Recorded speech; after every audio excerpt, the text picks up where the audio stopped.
Thinking from the end is the secret of it all. Always go to the end. We are always imagining ahead of our evidence. And the most creative thing in us is to imagine and to believe a thing into existence, as we are told in the letter to the Romans. And God calls things that are not seen as though they were seen, and the unseen become seen. That's the 4th chapter, the 17th verse of Romans. That is the Catholic translation. I prefer it to the Protestant translation, which is God calls a thing that does not exist, and the thing that does not exist comes into existence. Well, that's all right. But I prefer the Catholic translation. He calls a thing that is not seen. You do not see with your mortal eye the man that you want to be. Not yet. But you will call it as though it is seen. But how would you call a thing as though it is seen?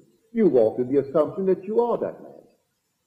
So how will I know that I am really walking as that man? Well, then think of friends of yours who never knew this man before, and then let them see that man.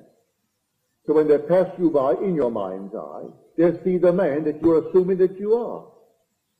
And they will say of you, I knew him when. That would imply that you are not what they formerly knew. I knew him when he didn't have a nickel. I knew him when he lived on the other side of the street. I knew him when. Let them say these things.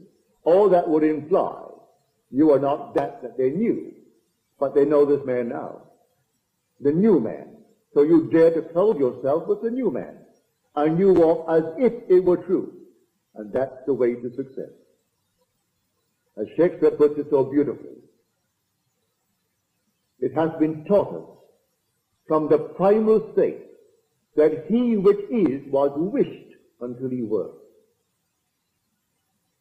He which is was wished until he were.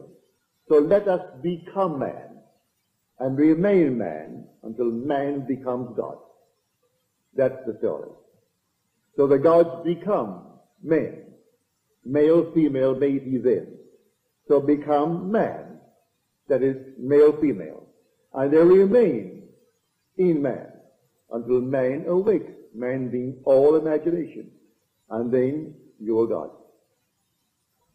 So tonight, take the most marvelous concept you could hold of yourself or of a friend, and dare to assume it not only for yourself but for the friend, and walk in that assumption as though it were true. And though at the moment your reason denies it and your senses deny it, if you persist in it, it will harden into fact.